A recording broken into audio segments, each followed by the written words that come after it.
नमस्कार। देश और दुनिया की हर बड़ी खबरें सबसे पहले जानने के लिए हमारे चैनल फास्ट ट्रैक न्यूज से जुड़े रहिए। डोनाल्ड ट्रंप को अमेरिकी कोर्ट से बड़ा झटका लगा है। H-1B वीजा पर $1 लाख की भारी फीस लगाने का फैसला अब रद्द कर दिया गया है। इस फैसले से हजारों भारतीय इंजीनियरों, IT प्रोफेशनल्स और अमेरिका में नौकरी का सपना देखने वाले युवाओं को बड़ी राहत मिली है। सूबे के सीतामढ़ी जिले में एक बड़ी दर्दनाक घटना हुई है। इस दर्दनाक घटना में एक ही परिवार के 5 लोगों की मौत हो गई है। दरअसल एक महिला अपने 4 बच्चों के साथ गहरी नींद में थी। उसकी झोपड़ी से सटे एक पुराना पीपल का पेड़ था जो आंधी में मौत बनकर झोपड़ी पर ही गिर पड़ा। उस पेड़ से दबकर महिला एवं उसके 4 बच्चों की मौके पर ही मौत हो गई।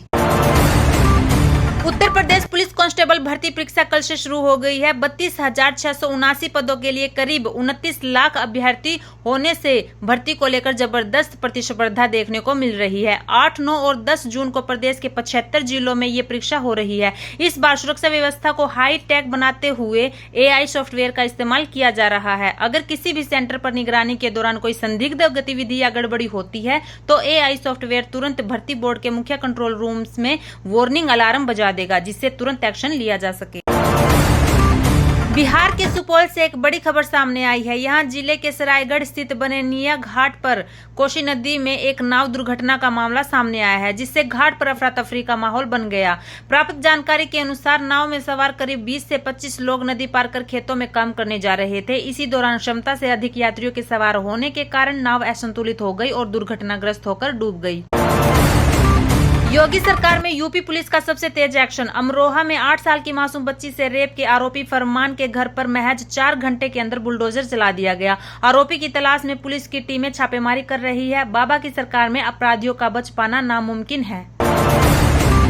मध्य प्रदेश में स्वास्थ्य व्यवस्था की हालत किसी से छुपी नहीं है। सिंगरौली जिले के चितरंगी स्थित सामुदायिक स्वास्थ्य केंद्र में बड़ी लापरवाही देखने को मिली है। सोशल मीडिया पर एक वीडियो वायरल हो रहा है जिसमें दिख रहा है कि एक सिक्योरिटी गार्ड मरीज को ड्रिप लगा रहा है।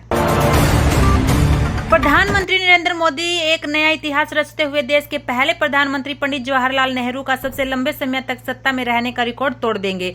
प्रधानमंत्री पद पर अपने 4,399 दिन पूरे करने के साथ ही वह भारत के इतिहास में सबसे अधिक दिनों तक इस पद पर रहने वाले नेता बन जाएंगे, जबकि पंडित जवाहरलाल नेहरू लगातार 4,398 दिनों तक प्रधानमंत्री रहे थे। पाकिस्तान के कब्जे वाले कश्मीर में आसिम मुनीर और उनकी खूनी सेना ने क्रूरता की सारी हदें पार कर दी है। पाकिस्तानी सेना और आम जनता के बीच खूनी संघर्ष में अब तक 150 लोगों की मौत हो चुकी है। जानकारी के मुताबिक पाकिस्तानी सेना ने प्रदर्शनकारियों को दौड़ा दौड़ाकर गोली मारी, जिसमें अब तक कई लोगों की मौत हुई है और 100 से भी ज्यादा लोग घायल हुए हैं। इस घटना के बाद से POK में तनाव बढ़ गया है।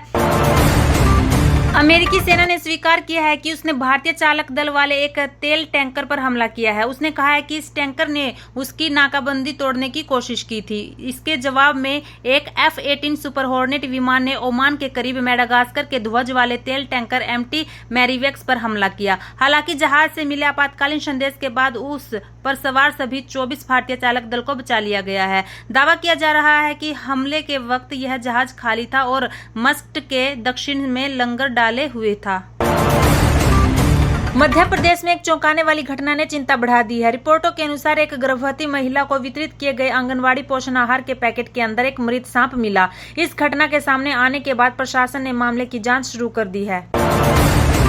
भारत ने पहली बार 12 परमाणु हथियार मोर्चे पर तैनात किए हैं। रिपोर्ट में बताया गया है कि 2025 में भारत ने एक भी परमाणु हथियार तैनात नहीं किया था, लेकिन 2026 में 12 की तैनाती की है। दशकों का इंतजार खत्म होने वाला है। जोजिला टनल इतिहास रचने को तैयार है। जोजिला टनल में ब्रेक थ्रू ब्लास्ट होगा। दुनिया की सबसे लंबी सुरंग में इस ऐतिहासिक क्षण का गवाह केंद्रीय मंत्री नितिन गडकरी बनेंगे। कश्मीर से लद्दाख तक जिस रास्ते में घंटों लगते थे, अब इस टनल से वह सफर मिनटों में तय होगा। 3 घंटे की दूरी 15 से 30 मिनट में पूरी होगी। हर मौसम में कनेक्टिविटी बनी रहेगी। करीब 46 साल बाद शाहपुर कंडी बैराज ने पंजाब के लिए रावी के पानी की दिशा बदल दी है। जो पानी पहले पाकिस्तान बह जाता था, अब उसे रोककर सिंचाई और बिजली उत्पादन हो रहा है। इससे अमृतसर, गुरदासपुर और तरन तारण के किसानों को सिंचाई के लिए लगातार पानी मिलने लगा है। मध्य प्रदेश के सबसे बड़े सरकारी अस्पताल MYH का कलेजा इस तपती गर्मी में भी नहीं पसीजा। एक 11 साल का बच्चा जो रीढ़ की हड्डी की गंभीर बीमारी से जूझ रहा था, उसे सुपर स्पेशलिटी अस्पताल रेफर किया गया। एम्बुलेंस मिलना तो दूर, मजबूर माँ बाप को खुद स्ट्रेचर धक्का मारकर ले जाना पड़ा। रास्ते भर माँ अपने दुपट्टे को पानी में भिगोकर बच्चे के बदन पर रखती रही ताकि वो होश ना खो दे। राष्ट्रपति भवन में आयोजित सम्मान समारोह में जब शहीद सिपाही जंजाल प्रवीण प्रभाकर को मरणोपरांत कीर्ति चक्र से सम्मानित किया जा रहा था, तब गर्व और गम का ऐसा संगम देखने को मिला जिसने वहां मौजूद सभी की आंखें नम कर दी। बेटे की वीरता पर गर्व से भरी मां जैसे ही सम्मान ग्रहण करने पहुंची तो अपने कलेजे के टुकड़े को याद कर उनके आंसू दर्द बनकर छलक पड़े। इस भावुक पल में राष्ट्रपति द्रौपदी मुर्मू ने आगे बढ़कर प्रोटोकॉल की सीमाएं तोड़ते हुए शहीद की मां को गले लगा लिया। देश और दुनिया की ऐसी ही लेटेस्ट खबरों को जानने के लिए हमारे चैनल फास्ट ट्रैक न्यूज़ को लाइक, शेयर और सब्सक्राइब जरूर करें और हाँ, बेल आइकन जरूर दबाएं ताकि कोई भी अपडेट आपसे छूट ना जाए। धन्यवाद।